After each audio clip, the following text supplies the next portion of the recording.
I'm gonna be breaking down how much it costs per month to live in Italy by comparing big and small cities. I've been living in Italy for like 3 years now. I asked my friends, my family, and literally everyone wanted me to make a video about the cost of living in Italy. So let's begin.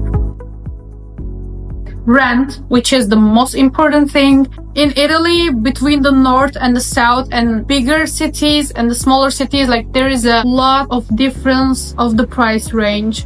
For example, I live in a city called Brescia and it's like 45 minutes to Milan. The costs are almost like a half compared to Milan. And people like to live here and go to Milan for work, for example. For my apartment, this apartment, we pay 450 euros every month, and 450 is the total price. Like we don't share apartment with anyone, we don't have any roommates. I live here with my husband, and 450 is the total price of this apartment. The bills are not included. Some apartments have the price that they include the bills. Usually now the bills and the rent prices are separated. In Brescia, in this smaller city, like 45 minutes to Milan, the average apartment prices are like 700 euros. That's the average price. If you want to live like in the middle of the city center, like near Piazza and Duomo and everything of the city, it goes up to 1,000 euros. It's just the starting price, by the way. Like this money is for 1+1 apartment or studio apartment. If you want more rooms, of course, it goes upper like 1,000, like 1,200, 1,400, and goes upper and upper again. The prices in bigger cities like Milan, for example, 500 euro, 450, like 700 even, is the price what you will pay for a room, not for an apartment itself, for yourself. 500 euro, you can share the apartment with like 5 to 6 people. Of course, you can always find cheaper or more expensive options, but as I say, I repeat that these are average prices that I'm giving to you. And if you want an apartment in Milan, like just for yourself without sharing it with anyone, not like in Duomo, but not so distant from the city center, but you're still in the center, you would have to pay something like 1,600 euros in average. Another thing I want to mention is that before you take an apartment, you should also know that if the apartment has condominium expenses. What I mean by that, they don't write the condominium expenses, which is also another amount that you have to pay every month for the apartment building. For example, you see an apartment on the advertisement and it says that this apartment costs 1,000 euro. It's actually sometimes not the case because apartments may have, not all of them, have another expenses. It's called condominium expenses that you have to pay each month, and they can be like 200 to 400 euros. It could be even more, but that's what I've seen until now. So you should pay attention to that. Moving on with the bills. As I said, if you have an apartment that bills included, you don't have to think about this. You can just move on. But now it's not so common as before anymore. The bill, what you have to pay, depends on which energy class your apartment has. It's something really important, and you should ask your landlord which energy class your apartment has. It starts from A, B, C, D, E, and G.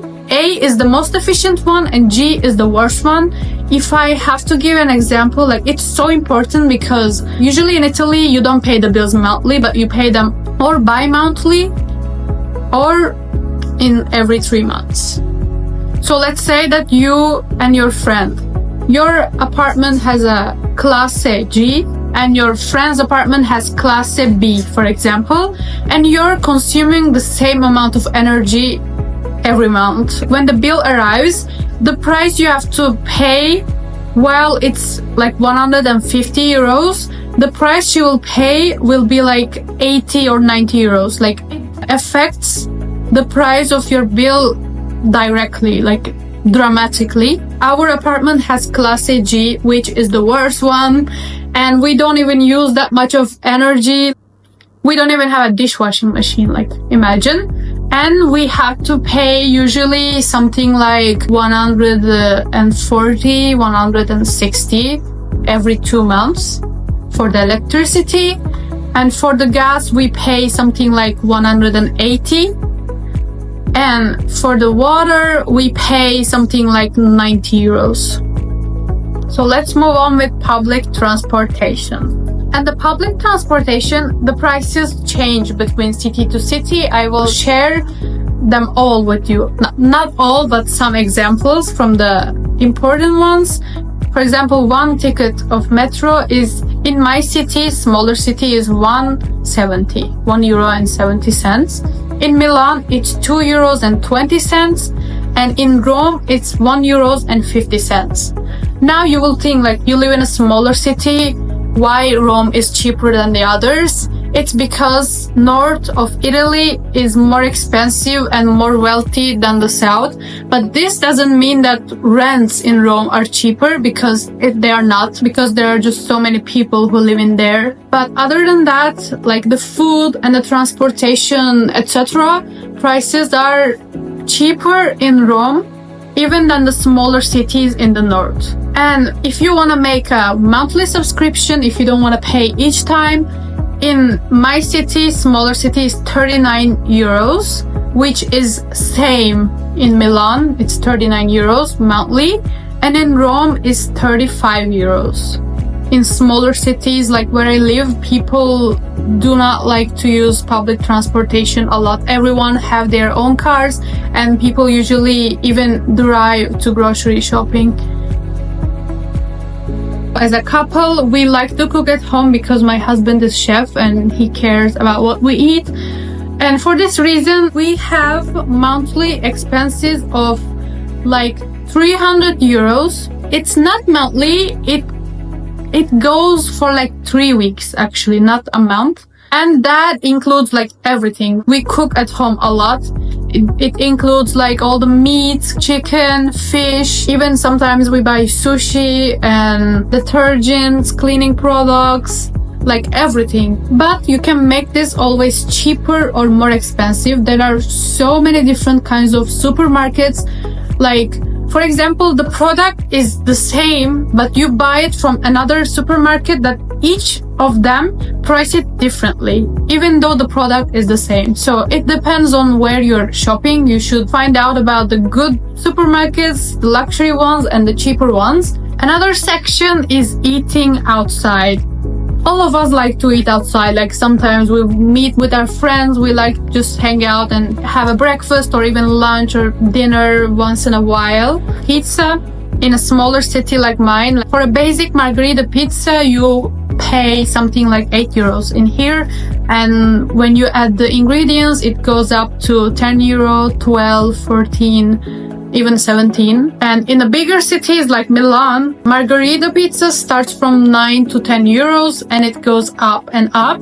Of course, if you go to a more luxury place, you can even pay like 40 euro for a pizza. As I said, I repeat that these are the average prices. And like, for example, a dish of pasta in the smaller cities is like between 8 to 15 euros, while in the bigger cities like Milan and Rome, it's between 12 to 15 to like 30, 35 euros. It depends.